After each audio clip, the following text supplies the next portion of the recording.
ആരവല്ലി പർവ്വതനിരകൾക്കരികെ ഒരു ഗ്രാമമുണ്ടായിരുന്നു. അവിടെ 2 കർഷകരുണ്ടായിരുന്നു, വിക്രമാദിത്യയും ഉദയ്സിംഗും. രണ്ടുപേരും മഹാദരിദ്രരായിരുന്നു. ഒരു നേരത്തെ ആഹാരത്തിന് പോലും അവർക്ക് വകയില്ലായിരുന്നു. കുട്ടികൾ വിശന്നു കരയുന്നതും നോക്കി നിൽക്കാനേ അവർക്ക് കഴിയുമായിരുന്നുള്ളൂ. തങ്ങളുടെ പട്ടിണിയിൽ നിന്ന് രക്ഷപ്പെടാൻ എന്തു വഴിയെന്ന് അവർ തലപുകഞ്ഞ് ആലോചിച്ചു. അങ്ങനെ ഒരു നാൾ അവർ രാജാവിനെ കണ്ട് സങ്കടം പറഞ്ഞു. അവരുടെ സങ്കടമെല്ലാം കേട്ടുകഴിഞ്ഞ രാജാവ് അവർക്ക് 10 ചാക്ക് ഗോതമ്പ് വീതം നൽകി. വിക്രമാദിത്യയും ഉദയ്സിംഗും ഗോതമ്പുമായി സന്തോഷത്തോടെ വീട്ടിൽ തിരിച്ചെത്തി.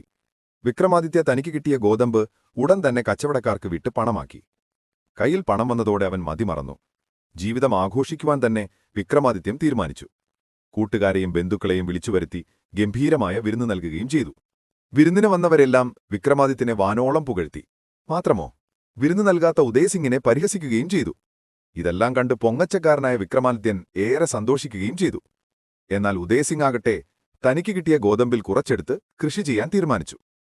കുറച്ചു ഗോതമ്പ് നൽകി ഒരു കാളയെ വാടകയ്ക്കെടുത്തു. കൃഷിനിലം നന്നായി ഉഴുതുമറിച്ചു. അവിടെ ഗോതമ്പ് പാകി കൃഷി തുടങ്ങി.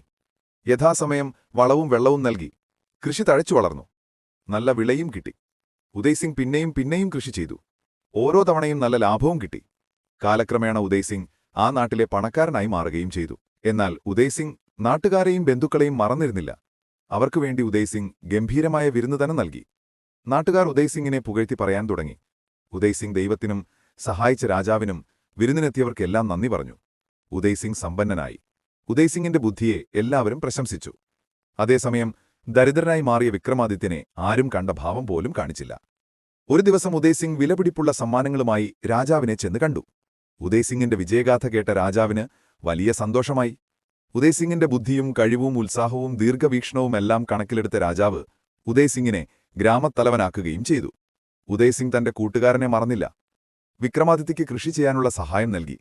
ഒപ്പം ഒരു ഉപദേശവും കൊടുത്തു: വിത്തെടുത്തുണ്ണരുത്.